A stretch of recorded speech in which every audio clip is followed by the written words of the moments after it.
Hey, it's Brian Coleman here with Main Street Home Loans, and this is 3 Minutes or Less.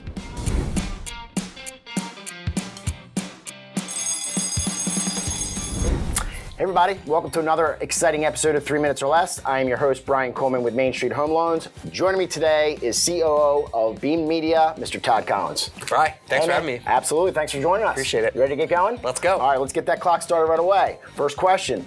Beam Media is an agency you created to empower companies to go digital and evolve with changing market environments. How did that all start and where did that vision take place? Yeah, it was during COVID. I kind of got laid off basically at that point. It was a position where I had to make sure that the employees of the prior agency that we were with, they were taken care of before myself. Luckily, I had some money put away and everything else like that. And believe it or not, man, friends, business sometimes doesn't mix. Went out on my own, and the clients, the customers, they all came with us and believed in what our vision was for an agency, and that's where we are now. It's pretty amazing. That is amazing. Cool. Good for you. Keep it going, obviously. Content is king. Mm-hmm. You hear that phrase all the time, right? What does that phrase mean to you, Todd? And what can we do for businesses to help create better business content? I think the content is king is kind of like an overused statement, to be honest with you. I think it's more of like value is queen first. Okay. And then the content is really just something that comes with the value that the content that you're putting out. So I think that it gets mixed up a lot, right? Like people think that the more content you put out, the more successful you're going to be. And that's just not necessarily true. Sometimes it's got to be really the value that you're bringing to the forefront for the people that are watching that content. And if there's no value there, if they're not learning anything, then it really doesn't matter how much content you put out. Got it. So education and then value. And then value, education, and inspiration. The inspiration that, like an inspirational like statement from someone, you know what I mean? Like a story. And I think that gets lost in translation sometimes too. Got it. Awesome. Okay. Let's get into some of the social platforms. TikTok, Instagram, Facebook. I mean, the list goes on. It's going to continue to go on as we go into the future. Are we using all of them? Are we using one of them? Are we using some of them? Are we mixing them together? What advice do you have as far as social media platforms go? I've always believed in the cast a wide net strategy. So I think you should be absolutely everywhere because you just never know what's going to drop off. I mean, we've been threatened twice that TikTok is going to be, gone. It's already been banned in government agencies. It's already been banned in the military, things like that, universities, stuff like that. So, and it's a very popular platform. I feel like if you're on every application, you're not putting yourself, or you're not susceptible to losing any traction as you put all this work in. Got it. So right now, my biggest focus is YouTube Shorts, TikTok, and then, of course, Instagram Reels. I think those are the top three that you need to be focused on right now. Awesome. Appreciate the advice. Okay.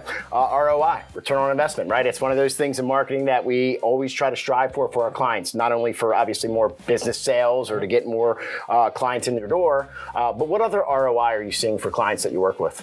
I look at engagement rates. So if for me, like return on investment is like you've been putting out content and you've only gotten like 2 or 3 comments here and there, right? And that's pretty much it. Most of the comments people see now are like promote on Maryland, right? Whatever. I mean, like everybody sees that same, bot kind of like comment that goes in there. But my big ROI is like more engagement. If there's more people seeing your stories, if there's more people engaging and commenting on your posts, to me, that's a return on investment because that's an opportunity. It's an opportunity to create a relationship, and that relationship can then turn into something else. So for me, ROI doesn't necessarily mean the same thing as somebody who is like giving us $1,000 to run ads to make them $2,000. Got it. Right? Yep. And that's what I wanted to ask. Yeah. ROI is awareness. Awareness, and that's what you're spreading. Yep. Obviously. Okay.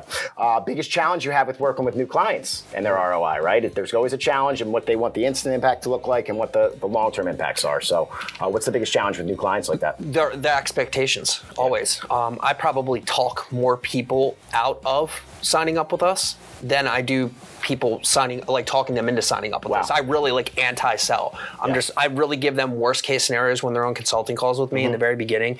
And I'm pretty much saying, hey, look, it's going to suck. It's going to be hard and it's not going to be easy. And you're going to be in a situation where you're really, really going to have to put 100% into this and you're not going to like me at the end. I got it. But you're doing the right job for them. That's the biggest thing. We are in overtime. So we've been through our 3 minutes. I got one more question. We're going to get a lightning round. Okay. So we're going to go a little further because you've got so much good information here, Todd.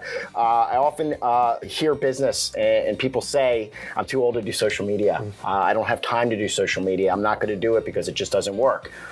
defend that. What's going on there? Yeah, I mean, the statistics don't lie. So the fastest growing age demographic, actually, I'll just use TikTok as an example. The fastest growing age demographic on TikTok is 53 years old and older. Wow. So I can give you, hundreds of examples of people that are over 50 years old that are highly successful on these platforms. They're making money and they're building brand later in life than they did before. And you got to look at a lot of really good entrepreneurs, like the Colonel from KFC, people like that. Right. A lot of these people didn't hit major success until later in their life. So that's just an excuse and it's laziness. Got it. Fair enough. Okay. We're going to get in the lightning round. Let's go. Okay, some fun questions. Ready to go? What is your favorite pastime or hobby that you like to do outside of social media? I like snowboarding. Snowboarding. That's like pretty fun to me and relaxing, and makes me forget about everything else. Fabulous. Awesome.